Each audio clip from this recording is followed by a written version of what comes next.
Olá, eu sou a André, então obrigada por me acompanhar aqui no canal. Se você ainda não se inscreveu, convido a se inscrever agora, acionar o sininho das notificações e não esquecer de deixar um like nesse vídeo. Obrigada por acompanhar a playlist Segredos que vão mudar a sua vida. Capítulo 12. O subconsciente. O subconsciente é composto por um campo da consciência em que todo impulso de pensamento que atinge a mente objetiva através de qualquer um dos 5 sentidos é classificado e registrado, e é a partir do qual os pensamentos podem ser relembrados ou descartados como papéis que podem ser retirados de um arquivo. O subconsciente recebe e arquiva as impressões dos sentidos ou pensamento, independentemente de natureza. Pode-se plantar voluntariamente no subconsciente qualquer plano ou propósito que se deseja transformar em seu equivalente monetário ou físico. O subconsciente age primeiro sobre os desejos dominantes que foram combinados com um sentimento emocional como a fé. Considere isso em relação às instruções do capítulo 2 sobre desejo, através dos 6 passos lá descritos, e as instruções do capítulo sobre a elaboração e execução de planos para entender a importância do pensamento transmitido. O subconsciente trabalha dia e noite. Ele tira proveito das forças da inteligência infinita para extrair o poder com o qual voluntariamente transforma os desejos em seu equivalente físico e sempre recorre aos meios mais práticos para que esse objetivo seja alcançado. Não se pode controlar completamente o subconsciente, mas é possível entregar a ele qualquer plano, desejo ou propósito que se queira transformar em uma forma concreta. Leia novamente as instruções para o uso do subconsciente no capítulo 4. Há bastante evidência para apoiar a convicção de que o subconsciente é o elo de ligação entre a mente finita e a inteligência infinita. O subconsciente é o intermediário pelo qual o indivíduo pode recorrer às forças da inteligência infinita se quiser. Ele sozinho contém o processo secreto por meio do qual os impulsos mentais são modificados e transformados para seu equivalente espiritual. Ele sozinho é o meio pelo qual a oração pode ser transmitida para a fonte que é capaz de responder à oração. As possibilidades do esforço criativo relacionadas ao subconsciente são enormes e imponderáveis. Elas geram inspiração com reverência. Nunca abordo a discussão do subconsciente sem um sentimento de insignificância e inferioridade, talvez devido ao fato de todo o estoque de conhecimento sobre esse assunto ser tão limitado.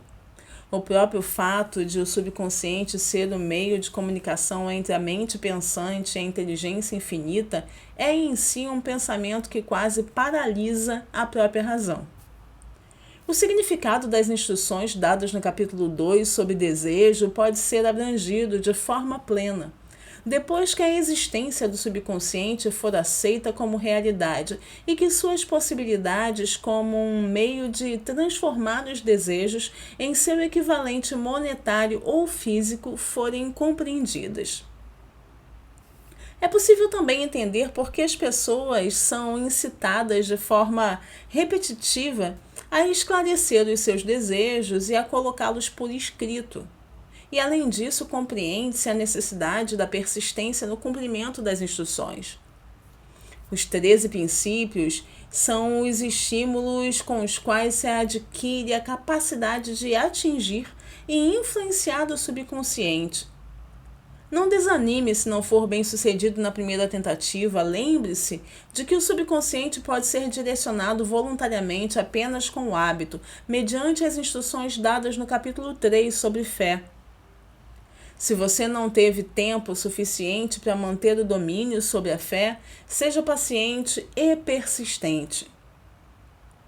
Muitas afirmações efetuadas nos capítulos sobre fé e autossugestão serão aqui repetidas para serem aproveitadas em benefício do subconsciente.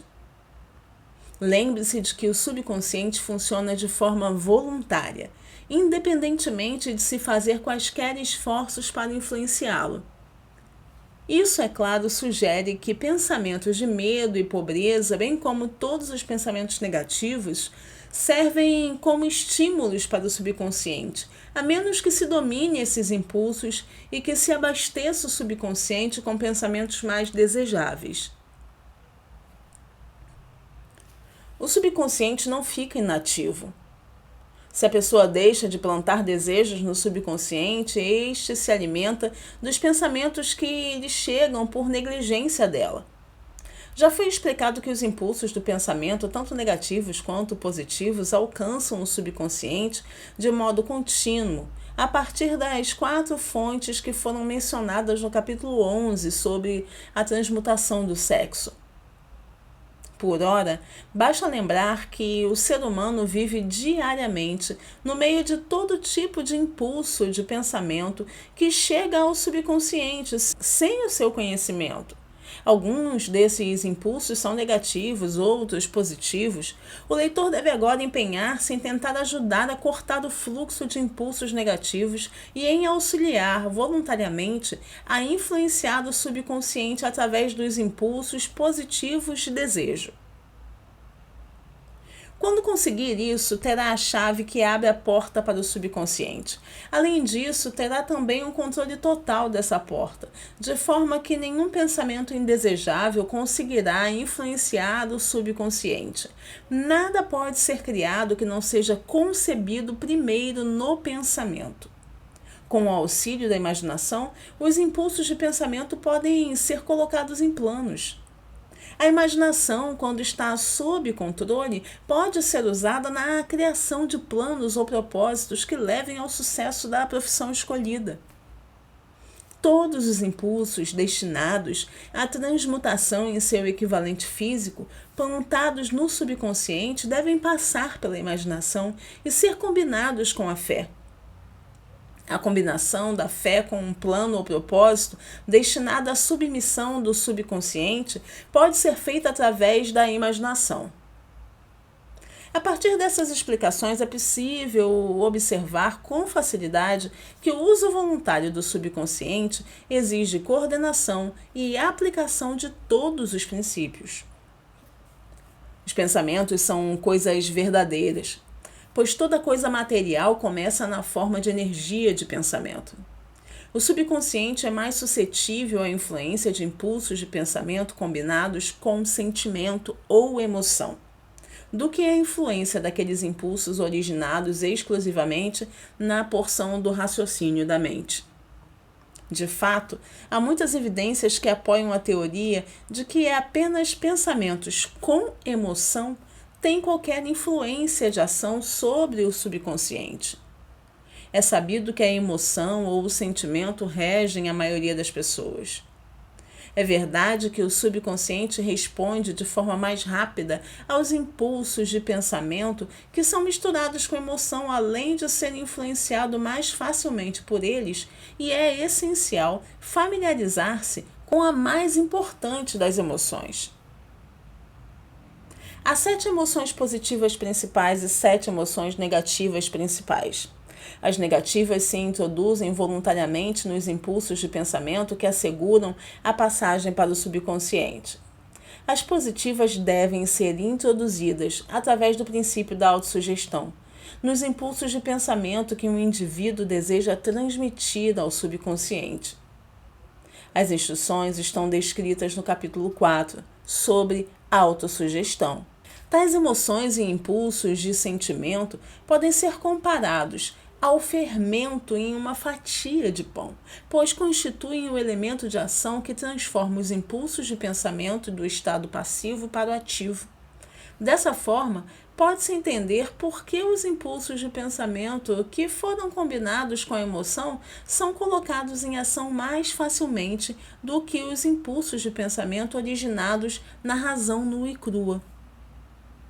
A pessoa se prepara para influenciar e controlar a plateia interna de seu subconsciente, de modo a lhe entregar o desejo de dinheiro que deseja transmutar em seu equivalente monetário. É essencial, portanto, que se entenda o método de abordagem para essa plateia interna.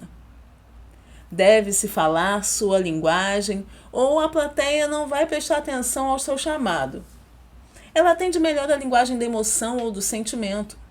Assim, encontram-se aqui descritas as 7 emoções positivas principais e as 7 emoções negativas principais, para que seja possível tirar proveito das positivas e evitar as negativas quando forem dadas instruções para o subconsciente.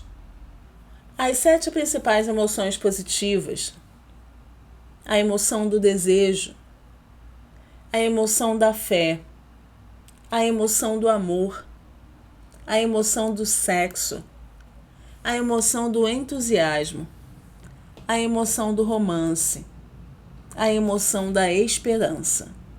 Há outras emoções positivas, mas essas são as 7 mais poderosas e mais comumente usadas no esforço criativo. Ao dominar essas 7 emoções, elas só podem ser dominadas pelo uso. As outras emoções positivas estarão ao comando da pessoa quando ela precisar delas. Lembre-se de que esse livro se destina a ajudar a desenvolver uma consciência do dinheiro, através do preenchimento da mente com emoções positivas. Ninguém se torna consciente do dinheiro com o preenchimento da mente com emoções negativas. As 7 principais emoções negativas a serem evitadas: a emoção do medo, a emoção do ciúme, a emoção do ódio, a emoção da vingança, a emoção da ganância, a emoção da superstição, a emoção da raiva. As emoções positivas e as negativas não podem ocupar a mente ao mesmo tempo. Umas ou outras devem dominar. É de responsabilidade do indivíduo ter a certeza de que as emoções positivas constituem a influência dominante em sua mente. Aqui a lei do hábito virá em seu auxílio. É importante criar o hábito de aplicar e usar essas emoções positivas. Por fim, essas emoções positivas vão dominar a mente de uma forma tão completa que as negativas não poderão entrar. O controle sobre o inconsciente só pode ser adquirido se essas instruções forem seguidas de forma literal e contínua. A presença de uma única emoção negativa na mente consciente é o bastante para destruir todas as chances de auxílio construtivo do subconsciente. Quem é observador deve perceber que a maioria das pessoas recorre à oração apenas depois que tudo falhou, ou então reza um ritual de palavras sem sentido. E como a maioria das pessoas que rezam assim procede apenas depois que tudo falhou, a tendência é rezar com suas mentes repletas de medo e dúvida, que são as emoções sobre as quais o subconsciente age e transmite para a inteligência infinita. Da mesma forma, essa é a emoção que a inteligência infinita recebe e sobre a qual age. Se a pessoa ora por uma coisa, mas enquanto ora tem medo de não poder receber tal coisa ou de que a inteligência infinita não haja sobre a oração, essa prece terá sido em vão. Às vezes, a oração resulta na realização daquilo pelo qual a pessoa reza. Se o leitor já teve a experiência de receber aquilo pelo qual orou, deve voltar em sua memória e recordar seu real estado de espírito enquanto estava rezando. E então saberá com certeza que a teoria aqui descrita é mais do que uma teoria. Chegará um tempo em que as escolas e as instituições educacionais dos Estados Unidos vão ensinar a ciência da oração. Além disso, depois a oração poderá ser reduzida a uma ciência. Quando esse tempo chegar, virá assim que a humanidade estiver pronta para isso e exigir isso. Ninguém vai abordar a mente universal em estado de medo, pela boa razão de que não haverá esse tipo de emoção. A ignorância, a superstição e o ensinamento falso terão desaparecido e os seres humanos terão atingido o verdadeiro status como filhos da inteligência infinita. Alguns já alcançaram essa bênção. Aquele que acredita que essa profecia é exagerada deve analisar a raça humana em retrospectiva. Há menos de 200 anos atrás, acreditava-se que o raio era uma evidência da ira de Deus, e as pessoas o temiam. Agora, graças ao poder da fé, aproveitou-se o raio para fazer girar as rodas da indústria. Até há pouco tempo, acreditava-se que o espaço entre os planetas não era nada além de um grande vácuo, um trecho vazio, morto. Agora, graças a esse mesmo poder de fé, sabe-se que, longe de ser morto ou um vácuo, o espaço entre os planetas é muito vivo e que é a maior forma de vibração conhecida, com exceção, talvez, da vibração do pensamento. Além disso, é sabido que essa energia viva, pulsante e vibratória que permeia cada átomo de matéria e preenche cada nicho de espaço, conecta cada um dos cérebros humanos com o outro cérebro humano. Qual é a razão para acreditar que essa mesma energia não conecta cada cérebro humano com a inteligência infinita? Não há pedágios entre a mente finita dos seres humanos e a inteligência infinita. A comunicação não custa nada, a não ser paciência, fé, compreensão e um desejo sincero de comunicação. Além disso, a abordagem só pode ser feita pela própria pessoa. Orações pagas não são válidas. A inteligência infinita não faz negócio por procuração. Ou a pessoa vai direto ou não se comunica. Podem-se comprar livros de orações e repeti-las até o dia da sua morte sem resultado. Os pensamentos que se deseja comunicar à inteligência infinita devem ser submetidos à transformação, o que só pode ser feito através do próprio subconsciente. O método pelo qual se pode comunicar com a inteligência infinita é muito semelhante àquele pelo qual a vibração do som é transmitida por comunicação sem fio. Basta compreender o princípio de operação do rádio, da TV e dos telefones para que se saiba que o áudio e o vídeo não podem ser comunicados através do éter até que sejam intensificados ou alterados para uma frequência de vibração que o ouvido ou o olho do ser humano possam detectar. A estação capta o áudio e o vídeo, os embaralha ou modifica, através da intensificação da vibração milhões de vezes. Apenas dessa forma é que as vibrações podem ser comunicadas através do éter. Após ocorrer essa transformação, o éter capta a energia e a carrega para estações emissoras, e essas trazem aquela energia de volta para a sua frequência original de vibração, de modo a poder ser vista e ouvida. O subconsciente é o intermediário que interpreta as orações em termos que a inteligência infinita possa reconhecer. Apresenta a mensagem e traz de volta a resposta na forma de uma ideia ou plano definido para a obtenção do objetivo da oração. Basta entender esse princípio para que se entenda por que meras palavras lidas de um livro de orações não podem e nunca servirão como um agente de comunicação entre a mente humana e a inteligência infinita. Antes de alcançar a inteligência infinita, apenas uma afirmação da teoria do autor é provável que a oração sofra uma transformação de sua vibração do pensamento original para uma vibração espiritual. A fé é a única operação que dá natureza espiritual aos pensamentos. A fé e o medo geram companheiros de cama ruins, onde um é encontrado, a outra não pode existir. Encerro por aqui o vídeo de hoje, aguardo você amanhã, ao meio-dia, aqui no canal. Obrigado e até lá!